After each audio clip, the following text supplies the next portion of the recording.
think of the swing as an arc where you're a little bit upright, but then what makes it even worse is the hands come outside. Imagine as I'm turning, I want that club to be moving on the same plane. If the hands are going to work inside, the club's just going to go slightly outside it. And then as you're coming down, just start to feel that left hip getting out of the way, where you're quite square on. Again, you might get it a bit heavy there. The plane of the two clubs sits differently, doesn't it? Because it's a longer club. So that's going to follow a slightly flatter plane.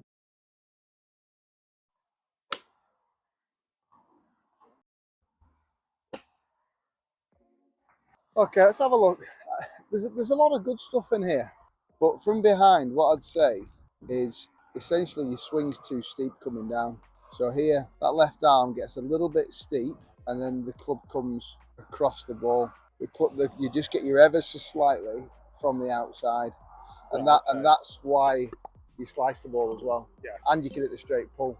Yeah. So if I just show you, so if you think of the swing as an arc where you're a little bit upright, but then what makes it even worse is the hands come outside. So you can imagine if you're coming from the outside, you're going to get a little bit steep on it and you're going to hit the ground, where really we want you coming a bit more around yourself. Yeah, flatter, basically. Yeah, imagine as I'm turning, I want that club to be moving on the same plane. If I'm turning and I'm lifting, some people can get away with it by shallowing it, but what you're doing is you're just pulling it from the outside, okay? Can you see how my arms are like almost matching my shoulder plane, and just here, where you're a bit here, and then it kind of just cuts across it, okay? So see if you can try and get a feel for it. Just give us a couple of practice swings. So swing to the top. There you go, great, perfect. And you're probably fine. You see how that's now matching that shoulder plane? Yeah. I think all I need is a feel. Yeah. You know what I mean? It's like when I feel well, what you'll feel, right, you just go to the top, you'll feel your arms quite tight to your body now. Yeah. Where if you're lifting, there's probably you can't feel anything, yeah? Yeah. So you'll feel more connection. Feeling kind of squeezing my arms. Yeah, yeah. Oh, okay. There you go, perfect. Well done. Again, up to the top. Show me that plane to the top there, do I? Turn, good. And again, you'll see there that you can't really go much further now because you're in the right position. This is tight, right arm's nice and connected, and then you can naturally come from the inside there. And I think that's, the big thing in golf is always, see if you understand that concept of swinging on an arc, it'll filter in with all your shots as we go into the driver. And, it affects the strike, direction, curvature. One thing you can do in your practice, just as a bit of a visual. Before we get into that, if you would like a more tailored approach to your game, please reach out on Skillest. There's a link in the description below. I've got lots of programs on there to help you reach your goals for this year. What you will receive is an analysis of your swing, broken down frame by frame, and then you will receive a video of me demonstrating exactly what you need to work on, along with some drills to help you reach your goals much sooner. Back to the video. If we're going on that 125 marker, so if we're saying that's straight at the target, then you can put a ball just inside that, just as a reference point to say, right, I'm going to swing on this arc. Okay, so if I just jump in here, so the hands are going to work inside, the club's just going to go slightly outside it, where you'd be sort of, because you've tried to keep the club face so square, your hands have got a bit that way. That is what I've been trying to do. Yeah. Out a bit too much, yeah. So we'll just pull you back in a touch. We still want to keep the club face square, but we just want the hands to move inward a bit more, so it's more there. Yeah, and that, I think having something visual will help you, just to follow it. And equally, you'll almost follow that visual on the way down as well.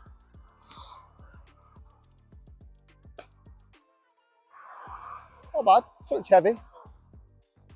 I still think you can exaggerate that a bit more, at the top. Yeah, there you go, yeah. So from there, right, if you do that again, that's good. And again, just keep it under that plane all the time. and it's having that feeling there. That's good. So again, if you look at me from behind, right? If I just jump in here. So as I get to the top, my hand should be opposite my heel line, where you were probably a bit there. So that's quite a good reference. When you're videoing yourself, that wants to be opposite your heel line, and then you can come inside. Okay, mate? Yeah. Nearly. That's much better. So you now, if you look, see how that left arm is now matching the shoulder plane. Yeah. Hands are just inside your heel line. And you look at the club head now shallowing out much better. In terms of just tidying that strike up a little bit, we just need to start opening up a bit more with the hips. Can you see how your hips are quite square on there? So as we're coming in, right, we're there, and then as you're coming down, just start to feel that left hip getting out of the way, where you're quite square on. Again, you might get it a bit heavy there. As I get to the top, you're almost feeling that left hip just get out of the way. So if I try and do that slowly, up to the top, and then just clear that left side.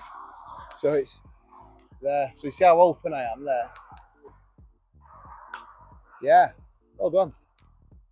Good. So it's that sequencing, isn't it, where you're starting at the lower body and working up, where you'd previously just pull down. Yeah, I was purposely going straight. Yeah. Trying to keep the face forward. Yeah.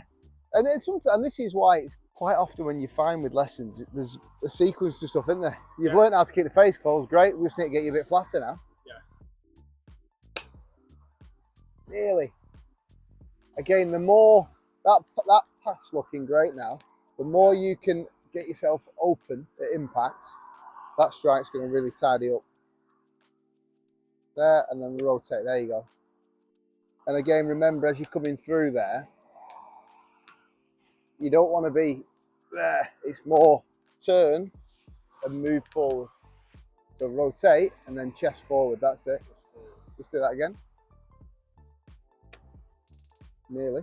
Try that again. It's still a little bit that way. There. Extend that left leg. Turn onto it. There you go. Just watch me there. Watch. There. There. That's it. And all we're really talking about is weight transfer. Yeah, and it's just making sure you get through it in the right way.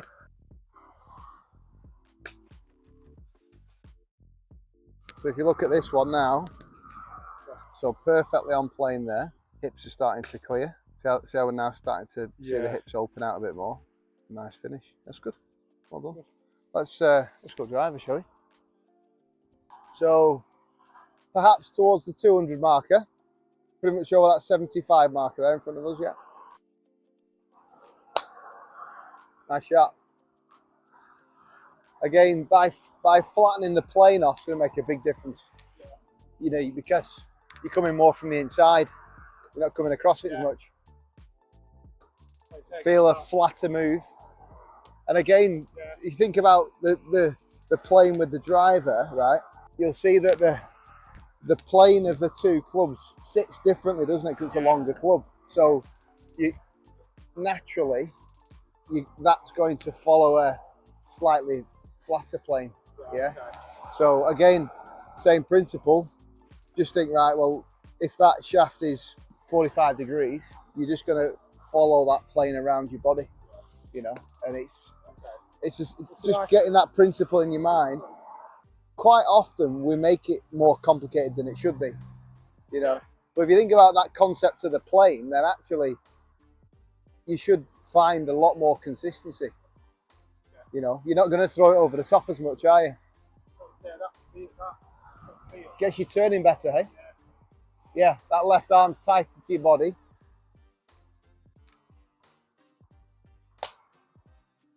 Great ball.